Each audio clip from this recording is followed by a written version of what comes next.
paz do Senhor Jesus, vamos, neste momento, pedir a bênção de Deus para a nossa vida, minha vida aqui, a sua vida, você que está ligado conosco, para participarmos de mais uma lição, a 9ª lição deste trimestre, último trimestre já do ano 2025, estudando sobre corpo, alma e espírito, hoje mais precisamente, acerca daquela faculdade da alma, a vontade, o que move o ser humano.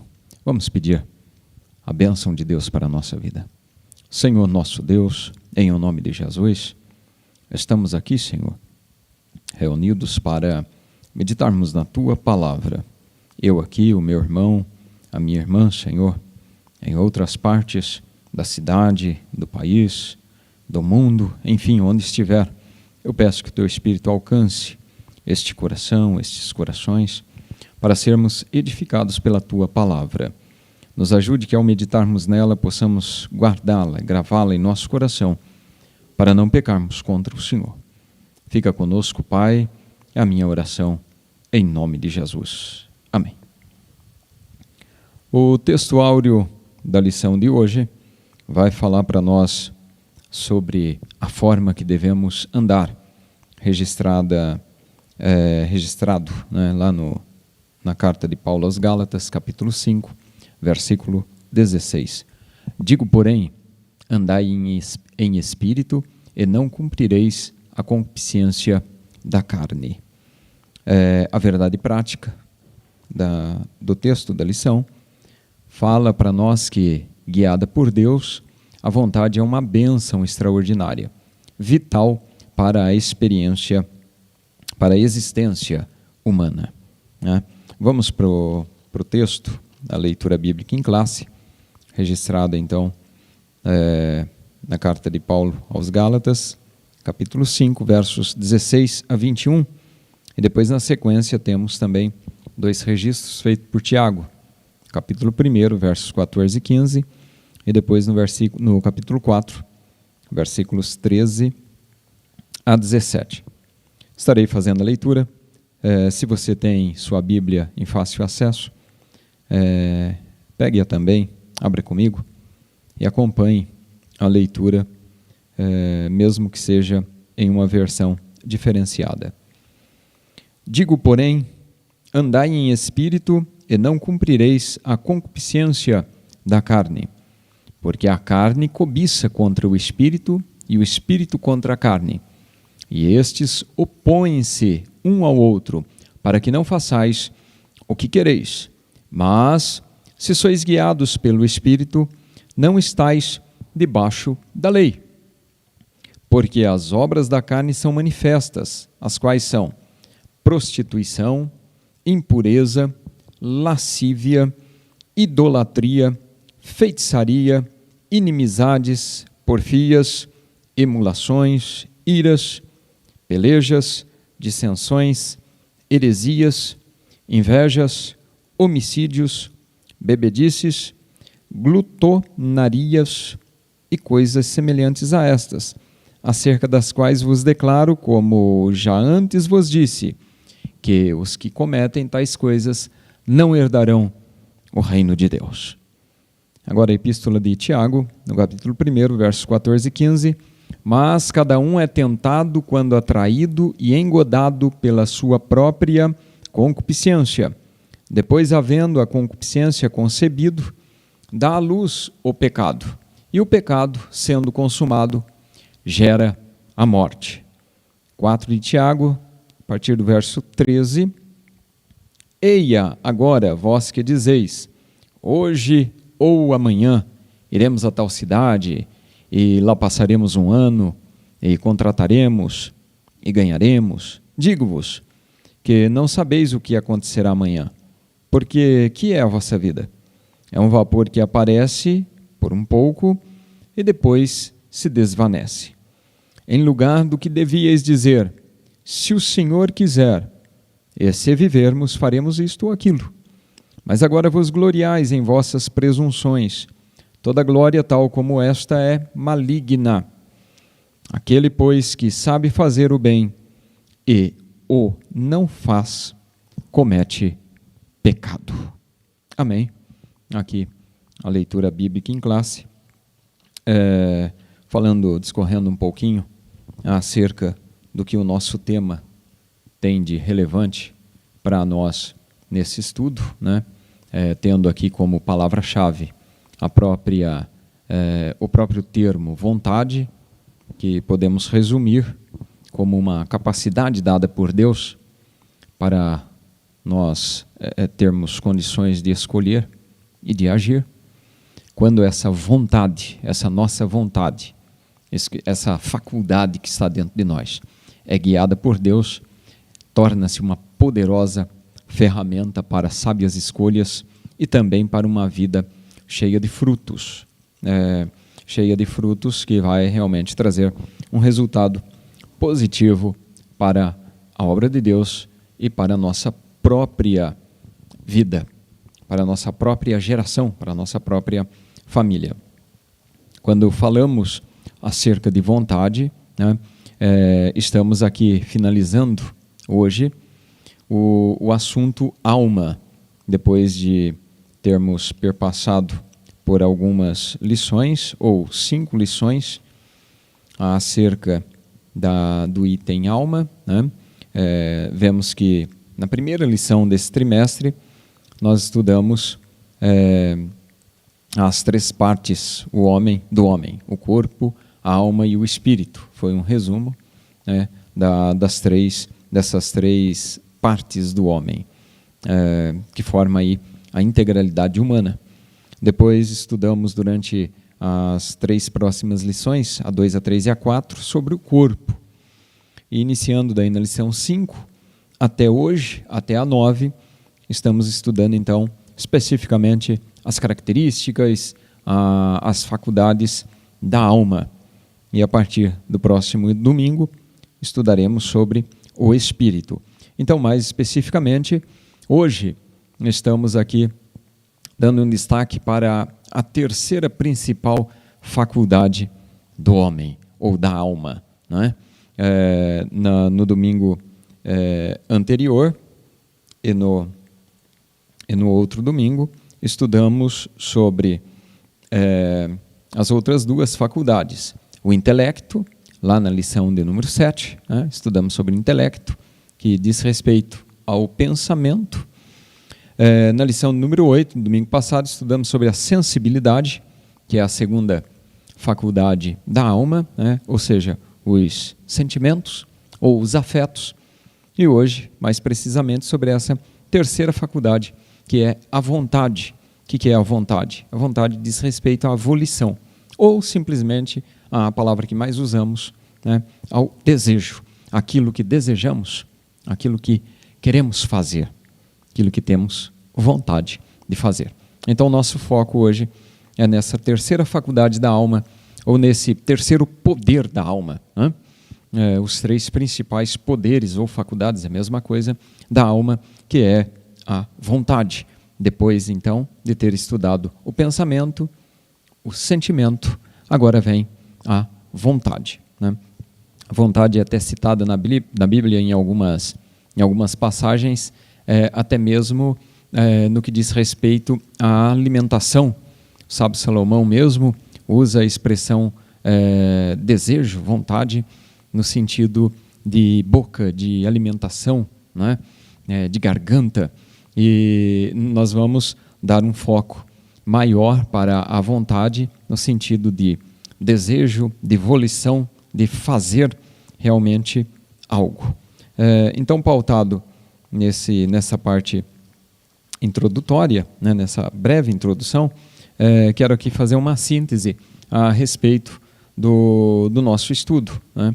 Enquanto nós temos aqui essa faculdade, esse poder que faz o ser humano se mover, se movimentar, né, que é a vontade, nós vemos que pela vontade, na sequência, vem a ação, né? A ação, ela é sediada no corpo, enquanto que a vontade, né, está sediada na alma, e a vida está sediada lá no espírito.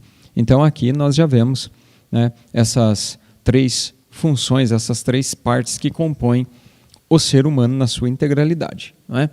Porque eu até fiz uma síntese aqui: se não houver vida, não haverá vontade, ou seja, se não houver espírito, né, não haverá alma, logo não haverá ação, logo não haverá corpo, não é? Um corpo morto, sem vida, não tem a sua tripartite, né? Então, sem vida não há vontade, logo não há ação. A ação está no corpo, né? Podemos dizer até que o corpo é a sede da nossa ação. Nós estudamos isso lá na segunda lição, na lição número 2. Quando nós começamos a estudar sobre a alma, aí nós vimos que a alma é a sede da nossa vontade, lá na lição de número 5. E no próximo domingo estaremos estudando na lição 10, que a vida, né, o espírito, é a sede da vida, né? Mais especificamente com o tema espírito, o âmago da vida humana, né? Então, um resumo aqui também para nós. Primeiramente, corpo, quando dizemos corpo, alma e espírito. Então, corpo, a sede da nossa ação, enquanto a alma é a sede da nossa vontade e o espírito é a sede da nossa vida. Temos vida, logo temos vontade, e aí vamos agir, vamos fazer alguma coisa, e essa ação, mediante a vontade da nossa alma, essa ação é praticada pelo corpo, né? Depende do corpo para realmente haver esta prática.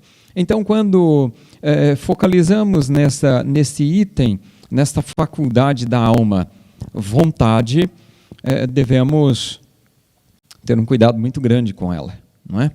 Porque é de fato uma faculdade, é de fato um poder que faz-nos agir diante de situações.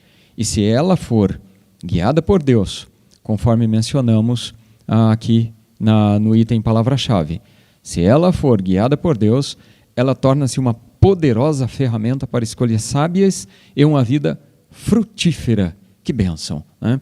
É por isso que Spurgeon já dizia, né, quando ele ia falar a respeito da vontade, ele dizia que a melhor coisa é entregar a nossa vontade totalmente à vontade de Deus.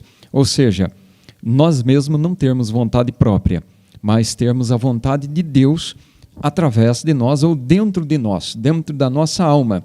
Ele dizia, inclusive, que é um conceito que envolve muito mais do que simplesmente entender o que Deus quer. É um processo prático, é um processo contínuo de pedir a Deus para guiar os seus próprios passos e ensinar a fazer a cada dia a sua vontade, a vontade de Deus.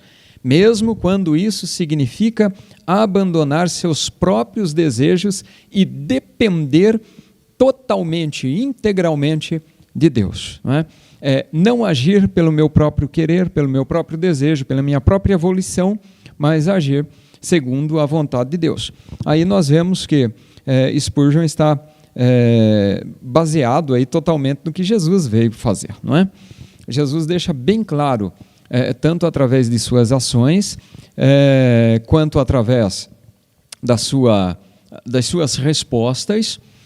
O que o senhor está fazendo aqui? Eu estou aqui só para fazer a vontade do Pai, a vontade do Pai que me enviou, não é? E até mesmo na oração, quando Jesus ensina os discípulos a orar, eles pedem, Senhor, nos ensina a orar, porque João Batista ensina os discípulos deles a orar, e nós ainda não temos, né, essa referência.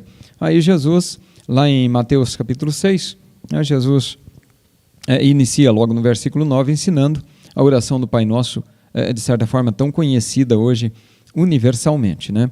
E aí ele começa a dizer, logo no início, depois de enaltecer o nome do Pai, Pai Nosso que está nos céus, santificado seja o teu nome.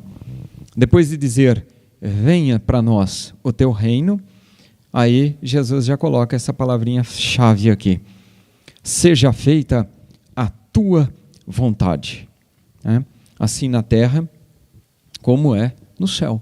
Que a tua vontade perpetue, seja permanente aqui, como é aí nos céus. Então, a vontade de Deus em primeiro lugar, né?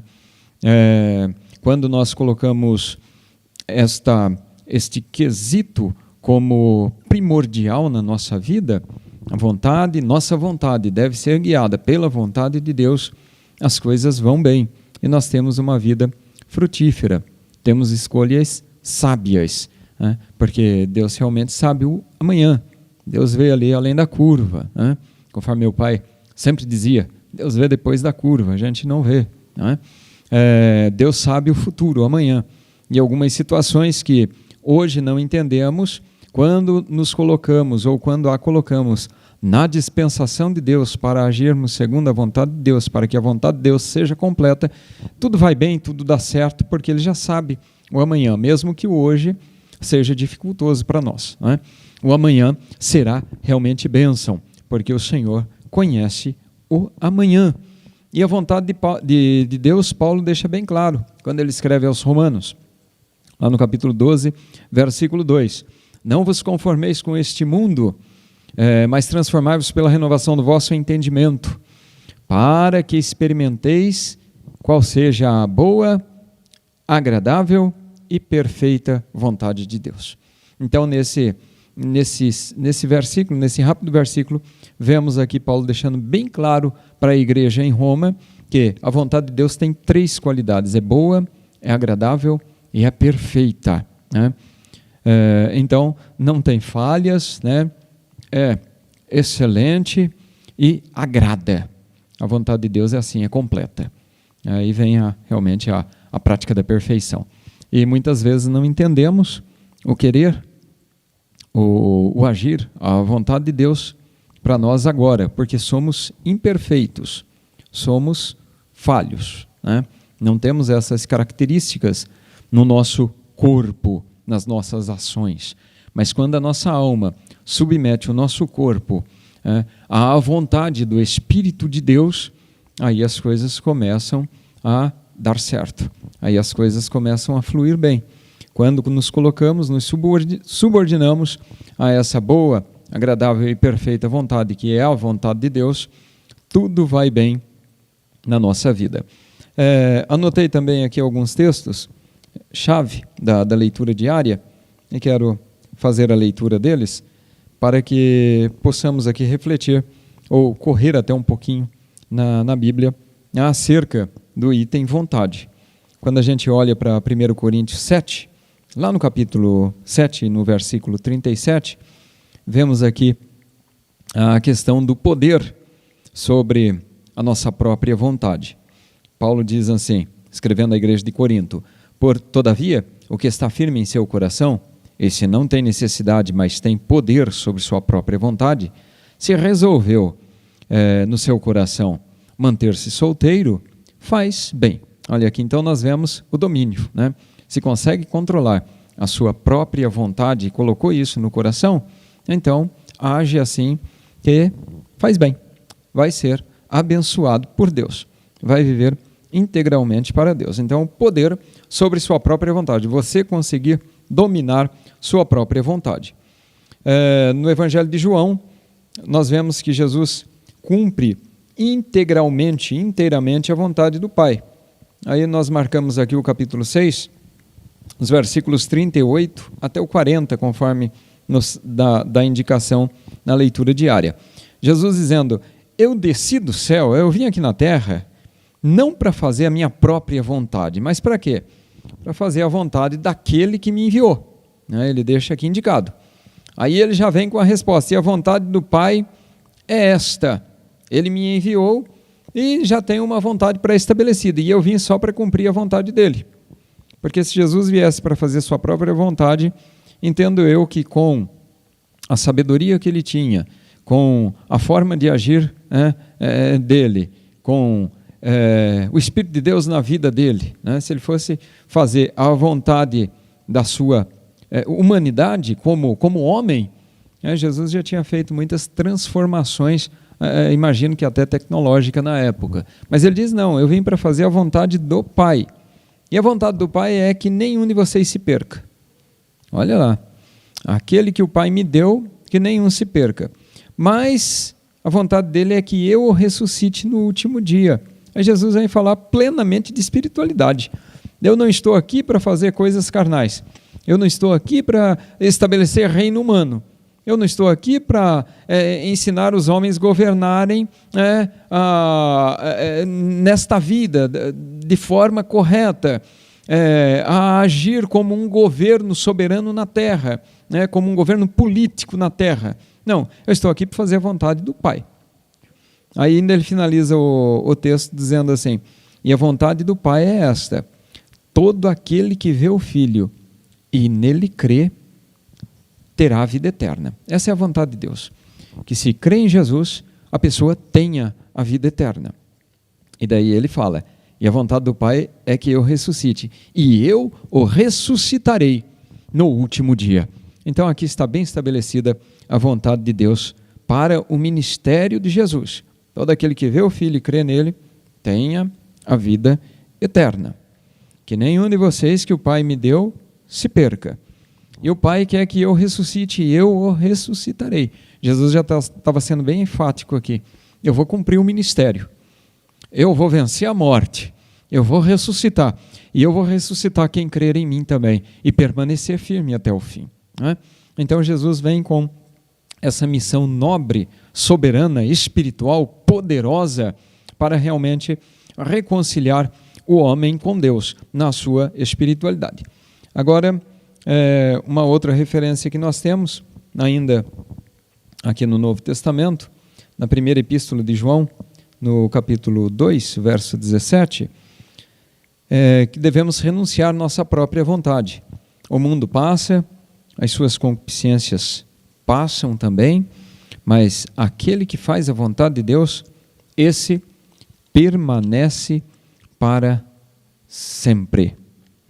Paulo, escrevendo aos Gálatas, diz que a vontade da carne é cobiçar contra o Espírito, e a vontade do Espírito é cobiçar contra a carne.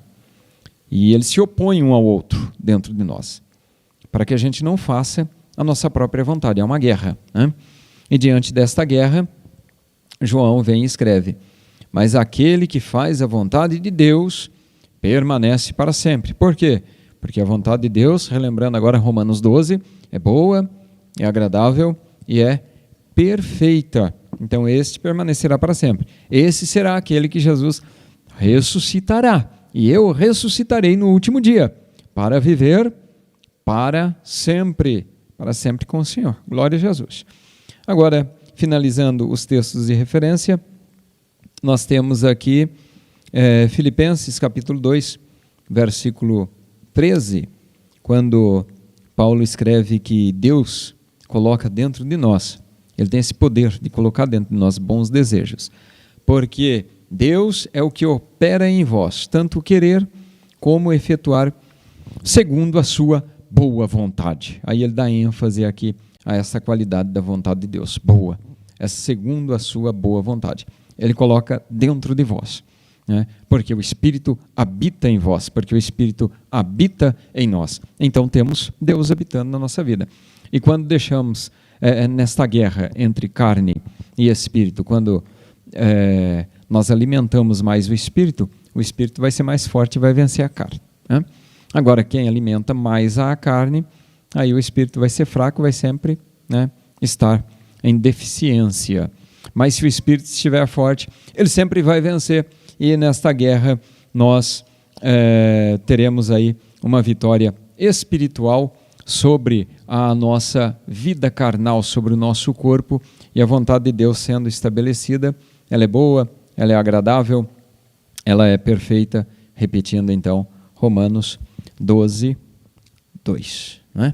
E dessa forma nós estaremos cumprindo o que realmente Deus quer para as nossas vidas. Bendito seja o nome de Jesus.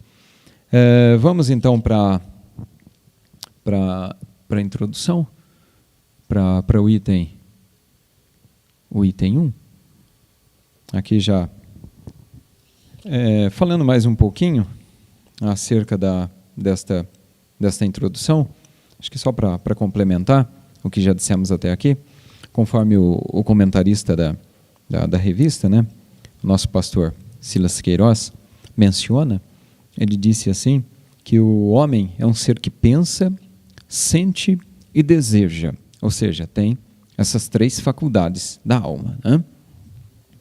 Intelecto, sensibilidade e vontade. Pensa, sente e deseja. E como resultado disso, o homem age. Vem a ação, que daí é feita através do corpo.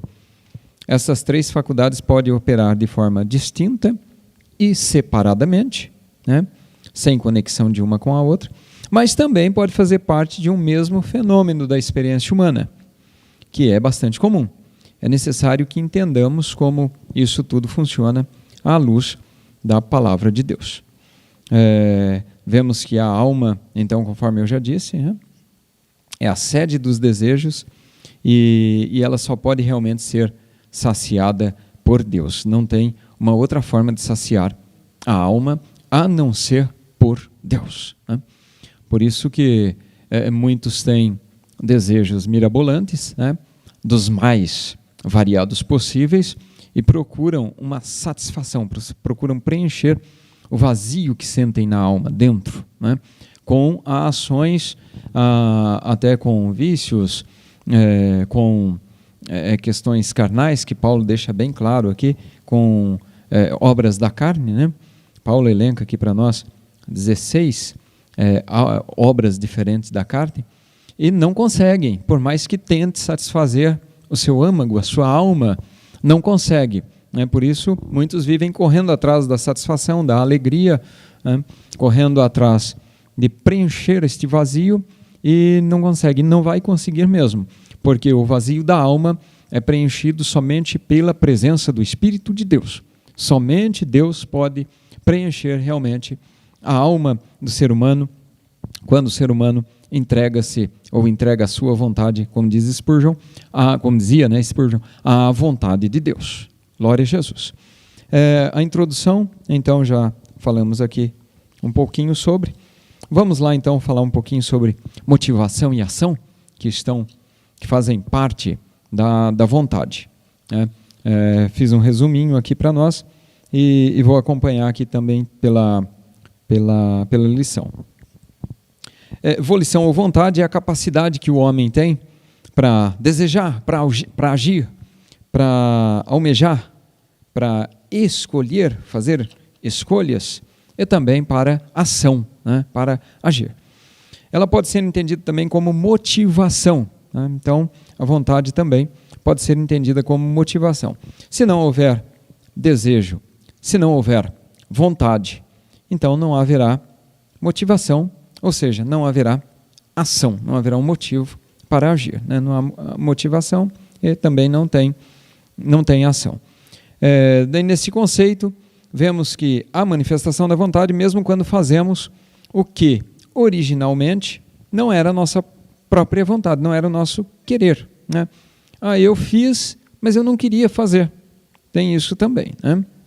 Mas podemos fazer por causa que a outra pessoa quis fazer. A vontade foi do outro, mas aí eu faço movido pela vontade do outro, da outra pessoa. Se a ela aderirmos voluntariamente, não é? Aí o comentarista até dá um exemplo para nós, que a conversão funciona assim.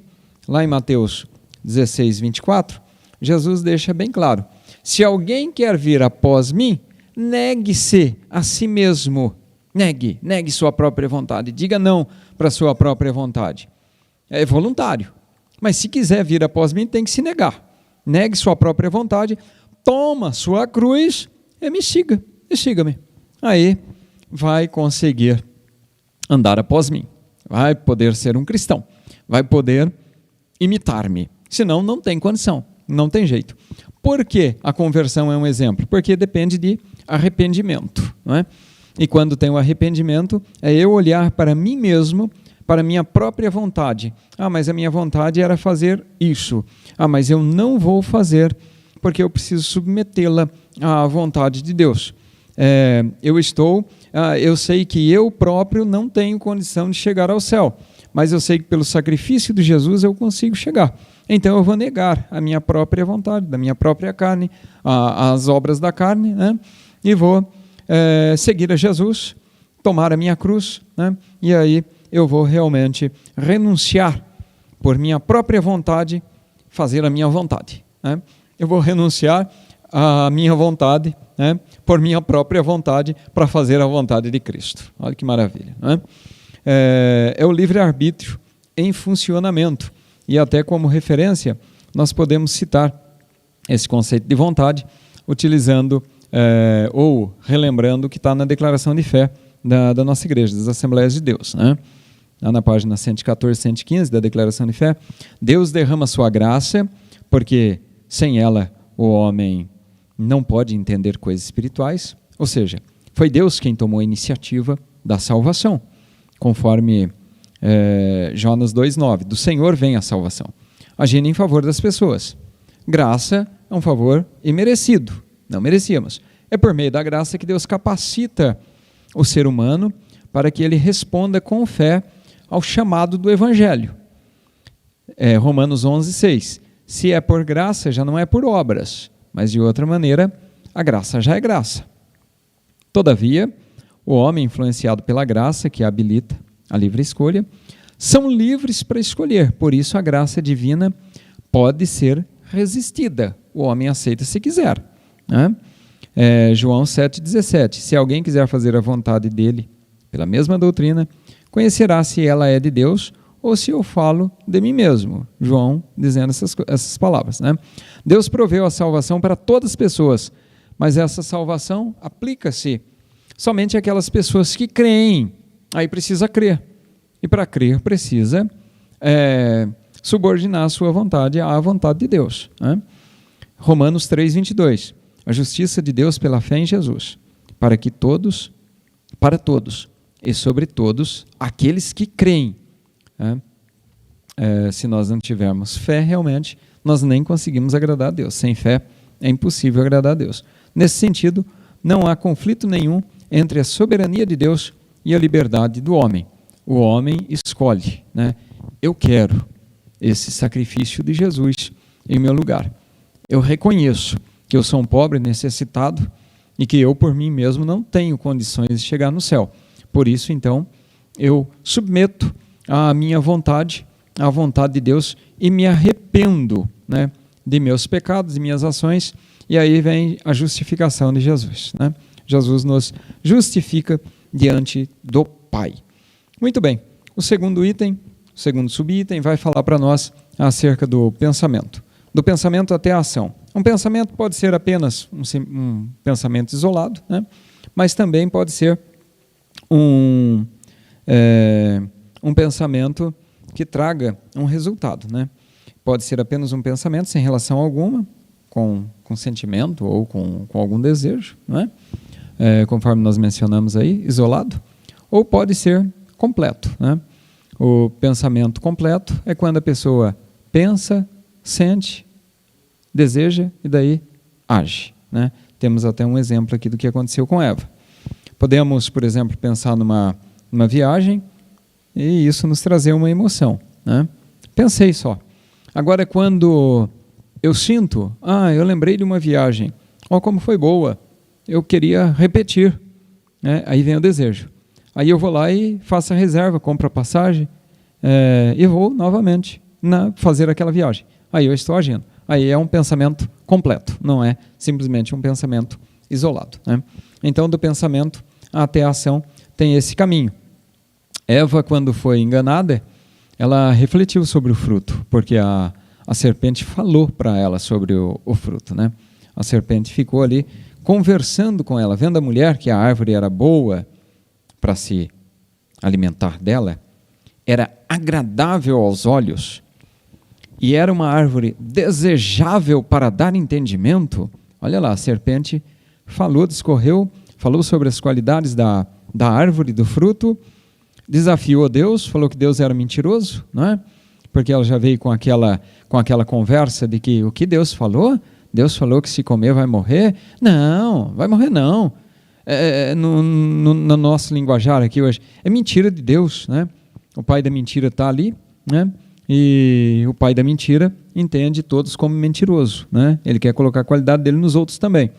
E aí ele coloca assim Deus nessa situação, na mentalidade de Eva, né? Olha lá, que nada, não vai acontecer isso não. Aí quando ela olha, fica analisando a árvore, fica analisando o fruto, e vê que a árvore é boa para comer, é agradável aos olhos, é desejável para dar entendimento. Ah, a serpente está certo, se eu comer eu vou ficar, vou ser igual a Deus mesmo. Ela falou que eu vou ser igual a Deus. Tomou do fruto e comeu. E não aconteceu nada, não morreu. Na hora ali não morreu, né? Porque Deus falou, o dia que dela comer certamente morrerás. Né? Deus não falou no exato momento, deu ali tocou ali na fruta, pôs ali o fruto na boca, já vai morrer. Não, Deus falou, vai morrer. Né? Aí, quando ela viu que não morreu, pegou o fruto, levou até Adão. Então, Eva refletiu sobre o fruto, foi enganada, desejou e comeu. Né? Aí nós vemos agora aqui, o próximo item, a fraqueza de Adão, fraqueza da vontade. Adão não foi enganado, né? Mas ele aderiu à vontade de Eva. Ele não tinha desejo de comer. Né? Ele não foi lá na árvore, ele não foi lá colher da árvore, ele não foi sediado, ele não foi enganado, ele simplesmente aderiu à vontade de Eva. Eva falou, olha aqui Adão, eu comi, né? Estou aqui para você também. E Adão viu que ela comeu, mas não morreu, então eu vou comer também. Comeu. Né? Nós temos daí como exemplo, então, até uma referência que o escritor, que o comentarista nos traz aqui.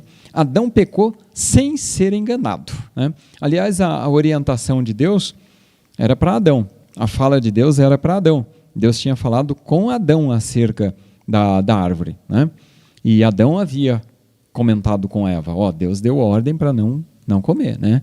Mas quem recebeu a ordem primeiro foi Adão. Né? Eva mesma não ouviu o próprio Deus falando com ela, mas Adão sim. Né? E ele peca sem ser enganado. Né? Não teve nenhuma cerimônia ali de engano antes da ação dele, né? Antes da atitude dele. Ele teve realmente uma fraqueza de vontade. O problema de Adão se deu aí realmente na esfera, né, da vontade. Em vez de permanecer firme no seu propósito de obediência, ele acabou pecando, mas por causa que aderiu à vontade de Eva, né, que lhe deu o fruto. Aí como exemplo, nós temos a busca do prazer pelo prazer, que era uma característica primordial da cultura hedonista, né? O desejo acima da razão. Né?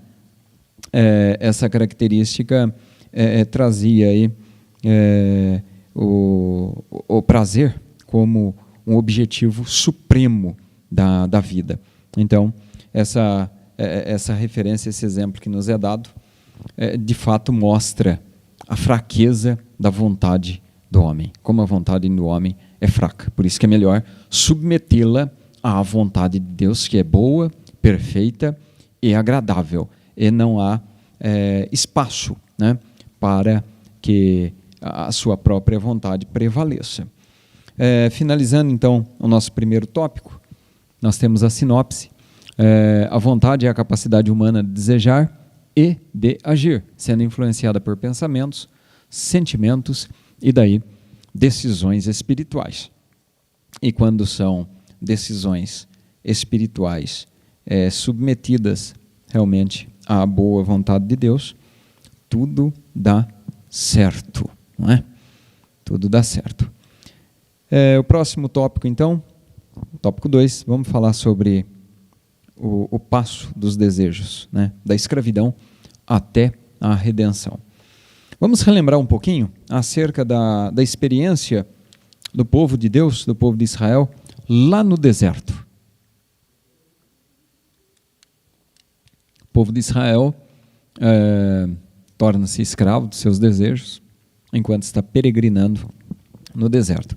Temos até aqui uma referência do Salmo 106, versículo 14, quando o salmista escreve assim: eles deixaram-se levar da cobiça no deserto e tentaram a Deus na solidão.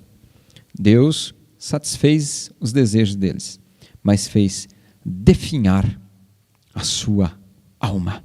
Né? Então, eles tiveram o desejo próprio satisfeito, né? Porque Deus deu carne, Deus deu água, Deus atendeu mediante a necessidade, ou melhor, mediante a vontade, né? Não a necessidade, mediante a vontade. E é claro que quando a gente pensa na água, eles estavam com sede. Aí sim era uma necessidade. Mas desejo de comer carne não era uma necessidade, era só uma vontade. Eles estavam sendo alimentados. É como tomarmos como referência quando você já está bem alimentado, mas você vê algo a mais e vamos dizer assim, atraído pelo cheiro de uma outra comida, ou, né, pela simples visão. Eu vi, né, eu já estou saciado, eu não estou com fome, mas deu vontade de comer porque eu fui atraído pelo que eu vi, né? Um doce, enfim, uma sobremesa, alguma coisa a mais ali, ou até mesmo uma comida que já estou cheio, mas eu fiquei com vontade de comer. Eu não estou com necessidade, mas eu fiquei com vontade, né? Assim foi o povo de Israel, desejando no deserto coisas que estavam lá no Egito, né? Queriam comer pelo desejo, não estavam com fome, não estavam com necessidade. Então o povo de Deus se tornou escravo dos seus desejos durante a sua peregrinação. Pensavam, sentiam e desejavam o que era servido lá na casa da escravidão, de onde tinham sido libertos com a mão forte, com a mão poderosa de Deus. O culto aos desejos trouxe terríveis consequências para eles. Trouxe morte, perecimento, né? Quando a gente vê as referências que tem lá em Números 11:33, 14:29, e até mesmo no Salmo 78, vemos quantas situações, né? O povo morrendo no deserto por tomarem iniciativas desejosas que não eram compatíveis com a boa, agradável e perfeita vontade de Deus, considerando que estavam sendo guiados por Deus naquele deserto, né? Naquela trajetória que eles estavam fazendo, né? Não podemos nos deixar levar pelos nossos desejos. Olha o que Paulo escreve aos Coríntios, no capítulo 10, versículos 5 e 6. Deus não se agradou da maior parte daquele povo, né, pelo que foram prostrados no deserto. A maior parte. Olha que difícil. E essas coisas nos foram feitas em figura, para que nós não cobicemos coisas más, como eles cobiçaram. Então, olha as sombras, né? Não olharmos para o Egito. Estamos no deserto, estamos caminhando para o céu, estamos indo à Canaã celestial. Não temos que desejar o que já passou, o que para trás ficou, mas devemos correr com paciência a carreira que nos está proposta, olhando para Jesus, autor e consumador da nossa fé, olhando para o alvo. O nosso alvo é Cristo, glória a Jesus. Ser escravo do desejo é uma situação, uma circunstância trágica que o ser humano enfrenta. Essas atitudes revelam sempre ingratidão, né? Vemos que o povo passou por tudo isso porque no meio deles tinha aquele vulgo, né? A influência do vulgo, que eram aqueles não israelitas, ou aqueles egípcios, né? Que acompanhavam o povo de Deus no meio daquela caminhada. Fica evidente para nós que as atitudes soberbas e impenitentes do povo de Israel, que buscavam os seus próprios desejos em muitas situações contra a vontade de Deus, causou muito prejuízo para a sua alma. Trouxe profunda tristeza, trouxe angústia. E daí aqui eu me lembro de Sansão, né? Que tinha tantas promessas, tantas bênçãos de Deus, tinha a presença do Espírito de Deus na vida. Era um homem espetacular, mas quando deixa de agir segundo a vontade de Deus e começa a agir segundo seu próprio impulso, né? Aí as coisas começam a decair e aquela possibilidade frutífera que ele tinha torna-se infrutífera, e aí, né, aquela figueira seca, né? Aquele homem que era tão grande acaba se preso, acaba cego na mão dos filisteus, não é? Então, nós podemos até imaginar que aqueles poucos momentos de prazer que o povo passava, por exemplo, enquanto comiam carne no Egito, eram sucedidos por longos dias, meses e lamentos. Eles desejaram isso, Deus falou, eu vou mandar carne para vocês. Manda codornizes para eles, né? E eles ficam se alimentando, não vamos adentrar aqui especificamente, mas eles têm carne para comer, né, durante longo tempo, e chegam a passar mal, sai carne até pelas narinas, né? Eles chegam a passar mal, e isso traz para eles meses e anos de lamento. Muitos morrem por causa desse desejo de poucos momentos.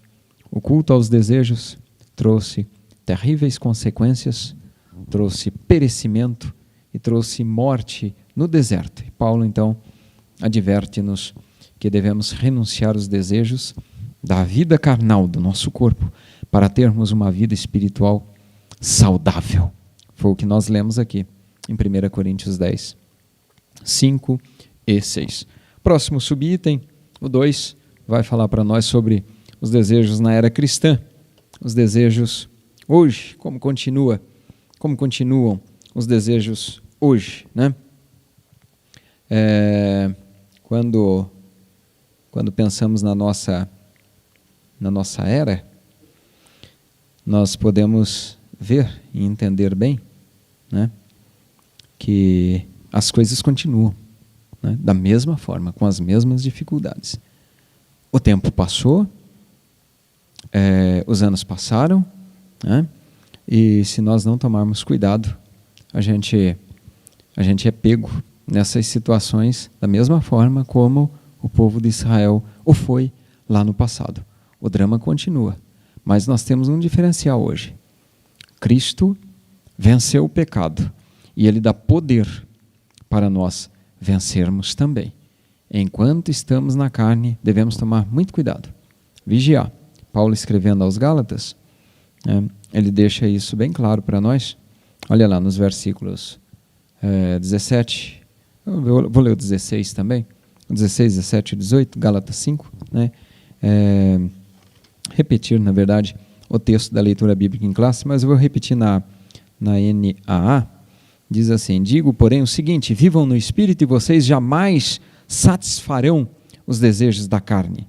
Vivam no Espírito e vocês jamais satisfarão os desejos da carne. Porque a carne luta contra o Espírito e o Espírito luta contra a carne, porque são opostos entre si, para que vocês não façam o que querem. Mas se são guiados pelo Espírito, vocês não estão debaixo da lei. Vocês não estão debaixo da lei. Vocês estão debaixo da vontade de Deus, do Espírito, realmente, não é? Então nós, olhando aqui novamente para a lição, e vendo que esse drama dos desejos continuam na nossa vida, mas hoje nós temos Cristo, hoje nós temos com quem contar, hoje nós temos um poder, uma força sobrenatural, e que quando nós submetemos a nossa vontade à vontade dele, a gente consegue vencer, porque aí o nosso espírito está mais forte que a nossa carne, né? A carne tem os seus próprios desejos e são contrários ao espírito, mas nesta luta travada nos cabe decidir a qual vamos satisfazer, né? Se vamos atender à vontade da carne pecaminosa ou se vamos atender à vontade do Espírito e vivermos segundo a direção de Deus. Se sois guiados pelo Espírito de Deus, então dá tudo certo, vocês não estão debaixo da letra da lei, né? Não estão debaixo da lei. O terceiro subtópico vai falar para nós acerca da decisão do homem redimido. Jesus nos libertou do pecado, né? Graças a Deus por isso, através da sua obra salvífica. Os que vivem, diz Paulo em Romanos 8,5, segundo a carne, inclinam-se para as coisas da carne. Agora, aqueles que vivem segundo o Espírito, inclinam-se para as coisas do Espírito. Aí vem a questão do alimento. O que é que eu estou alimentando mais? Estou alimentando o meu espírito? Ele vai ser forte e vencer a carne. Se eu estou alimentando a minha carne, ela vai ser forte e vencer o espírito nesta luta travada que há dentro de nós. Que o Senhor me ajude, que o Senhor te ajude, para que possamos viver a cada dia mortificando, matando as obras da carne, conforme Paulo escreve aos Colossenses, capítulo 3, versículos 5 e 6. Portanto, façam morrer, a versão NAA também, façam morrer tudo que pertence a esta natureza terrena, a carne. Por exemplo, a imoralidade sexual, a impureza, as paixões, os maus desejos, a avareza, que é idolatria. Por causa destas coisas é que vem a ira de Deus sobre os filhos da desobediência. Vamos então mortificar, matar as obras da carne para vivermos segundo a vontade de Deus e frutificarmos no Espírito, não é? Paulo escrevendo na sequência do texto que nós lemos, de Gálatas 5, né, a partir do versículo daí 22, ele vai falar sobre os frutos do Espírito, né? E aí nós vemos os frutos do Espírito elencados: caridade, gozo, paz, longanimidade, benignidade, bondade, fé, mansidão, temperança. E aí ele até diz assim: contra essas coisas não há lei. Quem é de Cristo já crucificou a carne com suas paixões, com as suas concupiscências, né? Já crucificou a carne. Então, se vivemos no Espírito, devemos também andar no Espírito. E aí estamos realmente fortificando o nosso espírito e matando as obras da carne, né? Aí lembramos aqui da frase de Martinho Lutero, que Martinho faz referência a essa questão do homem redimido, né? Ele diz assim: pensei que o velho homem tinha morrido nas águas do batismo, mas agora descobri que o infeliz sabia nadar. Agora tenho que matá-lo todos os dias, né? Então é realmente mortificar as obras da carne. Martinho Lutero é bem feliz a escrever assim, né? Tenho que matá-lo todo dia, porque o infeliz sabia nadar, né? Não morreu nas águas do batismo. É eu que tenho que matá-lo, é você que tem que matar as obras da carne todo dia. E com a graça de Jesus a gente consegue. Finalizando então o segundo tópico: os desejos podem escravizar o ser humano, mas em Cristo há poder para vencer e viver segundo o Espírito. Que maravilha! Maravilha é poder contar com a presença do Espírito Santo dentro desse pequeno templo. Você dentro do seu pequeno templo também, ter o Espírito Santo habitando, morando, não é? E agindo, trabalhando dentro de você, para que os frutos do Espírito sejam produzidos dia após dia. E se você ainda não tem certeza disso, né? Não tem certeza, irmão Elianai, que eu sou o templo do Espírito, que o Espírito Santo mora dentro de mim, que eu estou realmente fazendo essas obras, estou frutificando espiritualmente, conforme Paulo escreve aos Gálatas, no capítulo 5, a partir do verso 22, hoje é um dia oportuno.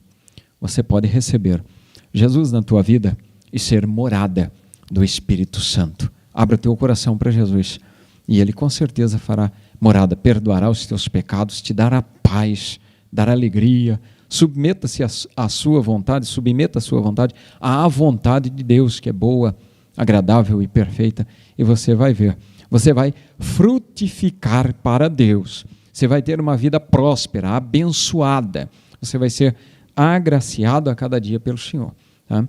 Falo com referência própria, tá? Com testemunho próprio. Siga Jesus, sirva Jesus, seja bênção na mão de Jesus, viva segundo o Espírito e não segundo a carne, e Deus com certeza há de te abençoar sobremaneira e fará muito mais do que você pensa, do que você imagina, né? Vamos então discorrer agora, para finalizarmos, sobre os desejos do ponto de vista de Tiago. Tiago então escreve para nós no capítulo 1 e também no capítulo 4 um pouquinho, né, quando ele fala que cada um é tentado e atraído, engodado pela sua própria concupiscência, pelo seu próprio mau desejo, né? Vamos ver o que Tiago tanto transparece ou transcreve ou repassa aqui para nós, para que possamos também ter como uma referência, vigiarmos, orarmos, estarmos sempre segundo a vontade de Deus. Tiago fala sobre, então, as concupiscências, a atração, o engano, né? Os maus desejos afetam a própria razão.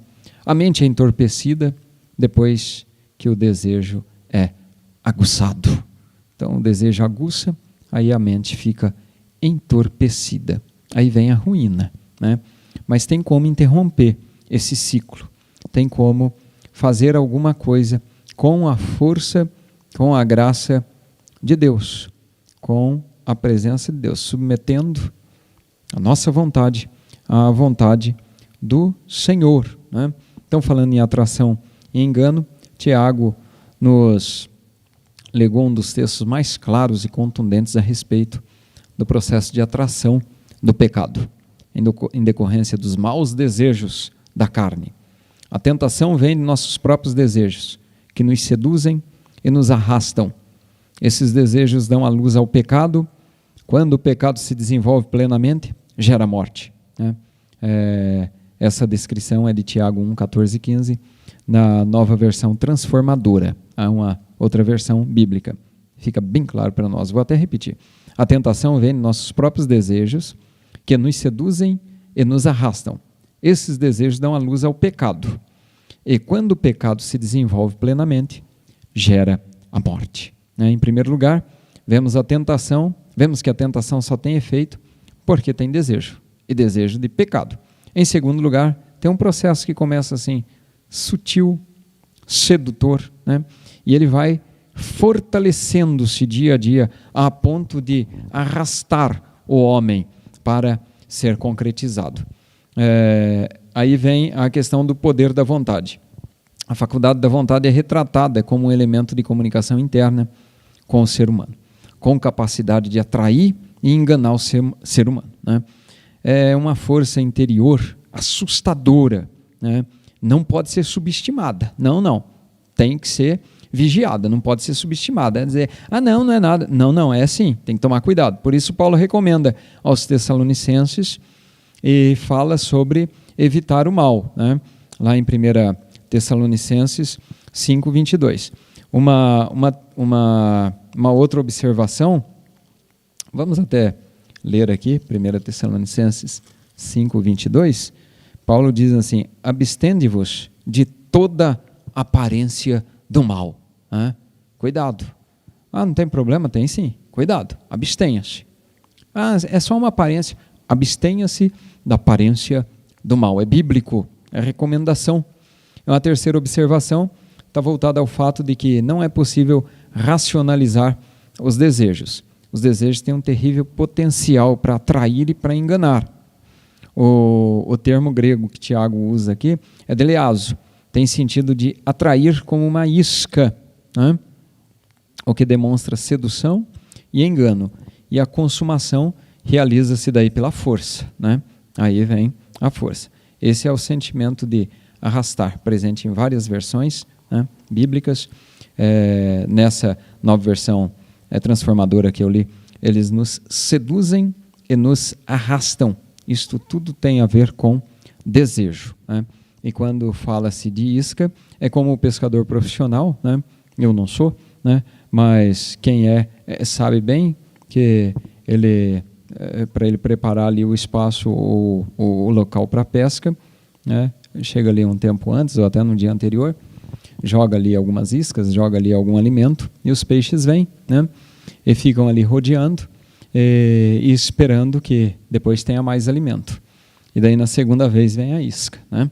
Então, assim são os desejos, né? Primeiro vem aquela oferta, né, de seduções. Primeiro vem esses pratos que parecem bons, não é? É como o prato, falando em prato, me lembro aqui, né, da comida vegetariana que Jacó ofereceu para Esaú e ele estava com fome, né? Ele foi seduzido pelo prato de lentilhas, comeu, né? E depois trocou a bênção, né? A bênção fica para depois, não é? Perdeu a bênção de Deus, do Pai, para a sua vida, né? Perdeu, trocou realmente, né? Porque foi içado, né? Ou iscado, né? Por um prato de lentilhas. Tomemos cuidado. O segundo subtópico e último vai falar sobre como devemos agir para abortar esse processo, ou seja, interromper esse processo. Que processo, Mariana? Esse aí, dos desejos, dos maus pensamentos, né? Para interromper ele, nós temos que agir, né? Da mesma forma que os maus pensamentos, conforme nós já estudamos lá na lição 7, precisam ser interrompidos, cortados, né? Desconectados, dizendo numa linguagem mais tecnológica, né? Também os maus desejos precisam ser assim interrompidos, porque eles influenciam nossas decisões. Olha lá, nossas decisões. Nós já estudamos sobre a importância de interromper esses maus pensamentos para evitar a prática de pecado. Agora, olhando aqui para Tiago, vemos como é importante interromper ou abortar também os maus desejos. É desejo maligno, não deixa ele frutificar, né? Aborte, corte-o. No nome de Jesus há poder. O sangue de Jesus já venceu o pecado, já venceu a morte até mesmo na cruz. Os desejos são ainda mais perigosos que os pensamentos, porque eles influenciam, né, nossas decisões de forma assim bem direta. O desejo é uma fase mais intensa do que o pensamento. Ao encontrar o seu objeto ou o seu alvo, se ele não for rejeitado, ele não vai descansar enquanto não nos convencer, derrubar barreiras da consciência e produzir uma terrível consequência de morte espiritual, né? Ele vai ficar batendo, martelando aí na tua cabeça até te derrubar. Que o sangue de Jesus nos cubra e nos guarda, te cubra e te guarde de maus pensamentos e de maus desejos. A figura que Tiago usa é de uma gestação. Ele fala sobre a união entre desejo e tentação, né? Tentação e desejo. Inicia o processo que, se não for abortado, dá à luz. Aí nasce.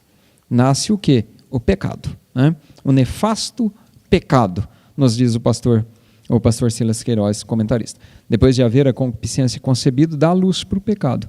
E esse, sendo consumado, gera morte. E temos visto tantas situações assim de morte, né? Porque o mau desejo não foi abortado. Primeiro, o mau pensamento não foi abortado, depois virou desejo, o desejo não foi abortado, né? E aí virou ação. E quando virou ação, concebeu e nasceu concebeu o pecado, e daí depois do pecado nasceu a morte, né? Depois de haver a concupiscência concebido, dá luz para o pecado, e esse sendo consumado gera morte. Tiago 1,15.